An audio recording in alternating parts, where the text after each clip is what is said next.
শুভ সকাল বন্ধুরা, কেমন আছো তোমরা সবাই? আশা করছি সকলে ভালো আছো। আমার চ্যানেলে নতুন আরও একটা ভিডিওতে তোমাদের অনেক বেশি স্বাগত আর অনেক বেশি ভালোবাসা।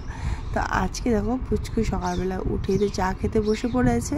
ও রোজকার যেটা কাজ, লাল চা, মানে তোমরা জানোই আমার চ্যানেলে যারা তোমরা প্রতিদিন ভিডিও দেখো ওকে আমি কী চা দিই সেটা কিন্তু তোমরা অবশ্যই জানো।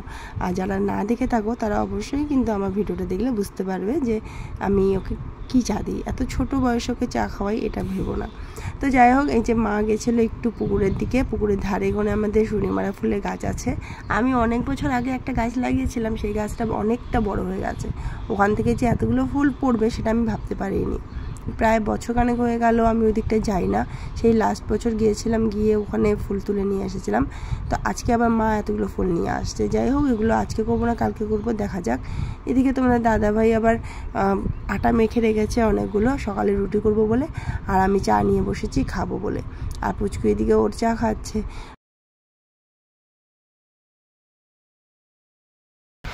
তো বন্ধুরা, আজকে আমাদের বাড়িতে হচ্ছে কাঁঠাল তরকারি পাড়তে বাছতে আর রান্না করতে গিয়ে যে কতজনের যে জান কয়লা হয়েছে সেটা তোমরা বলে বোঝাতে পারবো না। তো যখন বলবো তোমরা অবশ্যই হয়তো বুঝতে পারবে।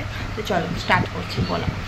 তো প্রথমে তো মা আমাকে বললো কাঁঠাল পাড়তে, দৌড়ে লাফিয়ে নিয়ে চলে গেলাম কাঁঠাল পাড়তে। একটা বড় লাঠি নিয়ে মহারানীর মতো নাচতে ঢেং করে। তো যাওয়ার পরে দেখি গিয়ে কাঁঠাল সেই এখানে নয়, একদম ওই উপরের মধ্যে গিয়ে পড়ে আছে। গাছের মধ্যে তো বলেছি না এই কটা গুনতি করে হয়তো কয়েকটা গাছে কাঁঠাল হবে। তো তার মধ্যে থেকে পাড়তে বললো একটা, তো খুব বড়ও না আর খুব ছোটো। তো দেখে শুনে ওই মাঝারি গোছের একটা পেয়েছি। সেটা দেখতে গিয়ে অনেকবার খুঁচানোর চেষ্টা করলাম, যে তারপরে লাঠি দিয়ে খুঁচা মেরে, এমনকি গাছটাকে ধাক্কা মেরেও কোনোভাবেই গাছটাকে মানে কাঁঠালটাকে আমি পাড়তে পারলাম না। অবশ্যই আমার শ্বশুরমশাই গেলেন কাঁঠাল পাড়তে। তিনি গিয়ে কী করলেন, অনেকবার চেষ্টা করলেন, হলো না। তারপর সেই খুঁচাটাকে কেটে মুটে কী করে টোরে তারপরে চেষ্টা করলেন, সেটাও হলো না। তারপর লাস্ট পর্যন্ত কীভাবে পাড়িয়ে নিয়ে চলে এসেছে, এসে বলছে বৌমা এই যে কাঁঠাল। বাস, আমি তো দেখে খুবই খুশি, কারণ যেখানে আমি করলাম না সেখানে আমার শ্বশুরমশাই পেরে নিয়ে আসছে। তো যাই হোক, কাঁঠালটা নিয়ে আসা হলো। আসার পরে এবার শোনো কাহিনি কী হয়েছে। বাবা বলছে কেটে দে, বলছি না বাবা থাক আমরা কেটে দেবো। বাবা বলছে না কেটে দিই। ওই না কেটে দিই করতে গিয়ে বসেছে কাটতে। তো আমাদের বাড়িতে তো যেই সমস্ত সরঞ্জামগুলো ছিল সেগুলো তো সবগুলোই মানে জল পড়ে জল হচ্ছে। ওই যে বলে না, যখন দরকার হয় তখন কাজে লাগে, যখন দরকার হয় না সেটার কোনো মূল্য থাকে না।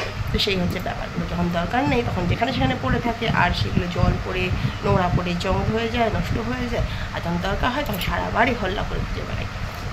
যাই হোক, অবশেষে একটা কিছু পেয়ে গেল যেটা দিয়ে কাঁঠালটা কাটবে। সেটা কাটতে গিয়ে তো কোনোভাবেই কাটতে পারলো না।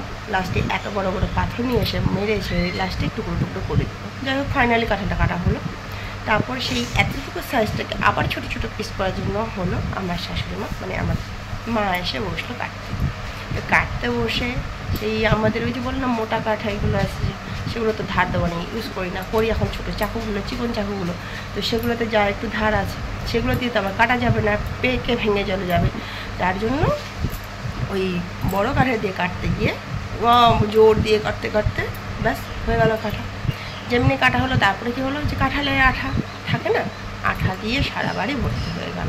যেখানে সেখানে আঠা লেগে আছে সেই কেরোসিন তেল দিয়ে ঘষে রোগড়ে সব কেরোসিন তেল দিয়ে উঠানো হলো। যা হোক ওঠালো, তারপরে বসলাম আমি কাঁঠাল রান্না করতে। তো এত সাতকাণ্ড রামায়ণ করার পর লাস্টে হচ্ছে এই আমাদের কাঁঠাল তরকারি তৈরি হচ্ছে।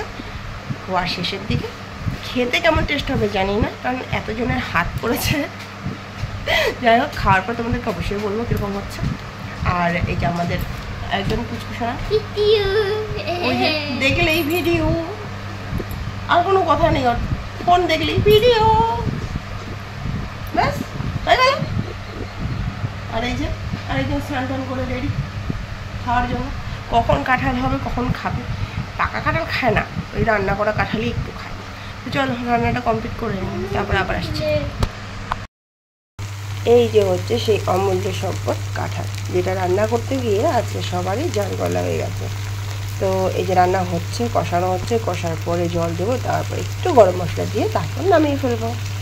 এই তরমুজটা সেই কবে এনেছিল, কিন্তু কাটবো বলে কাটার হচ্ছে না। প্রতিদিন সেভাবে গরম হয় না, মা বলছে যেদিন প্রচণ্ড গরম উঠবে সেদিন দেবো। তারপর আজকে ভাবলাম না, এতটা গরম পড়েছে আজকে কেটেই ফেলি।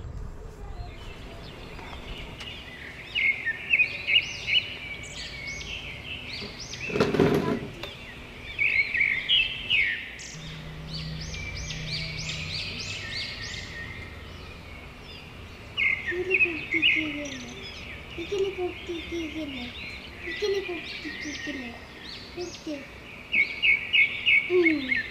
টাকলু, টাকলু বাবা, তোমার চুলগুলো কে কাটছে? হ্যাঁ পুচকু, কে কাটছে চুলগুলো? তোমার চুলগুলা কে কাটছে? কে কে কাটছে? কাক কাটছে? কাক তো চুলগুলো নিয়ে গেছে, কাকাই কাটছে। কে কাটছে তোমার চুলগুলা? কোথায় যাবা? কি করে যাব? কোথায় যাবা? এদিকে তাকাও, এদিকে তাকাও, আমার দিকে তাকাও বাবা। পুচকু এদিকে দেখো না, আমার দিকে দেখো। কোথায় যাবা? হুম, কোথায় যাবা তুমি? ঘেমে গেছো তো, গরম। ও মশা কামায়, হা হা হা। বাবাটার কত গরম রে। কোথায় যাবা? পিঠ দেখাও কেন আমাকে? হ্যাঁ কি তো, ওমা কোলে বসবে রে, কোলে বসবে রে। হ্যাঁ আমার পশুটা কোলে বসবে রে। কিন্তু মশা কামড়াচ্ছে তো মাথায় টাথায় সব জায়গায়। হ্যাঁ মশা কামড়াচ্ছে, যে চলো ঘরে চলো, মশা কামড়াচ্ছে, চলো ঘরে চলো, হা হবে চলো। বাইরে অনেক মশা, মশা এখানে অনেক। কোথায় বসে পড়লা তুমি? চলো ঘরে চলো, ওখানে মশা খুব।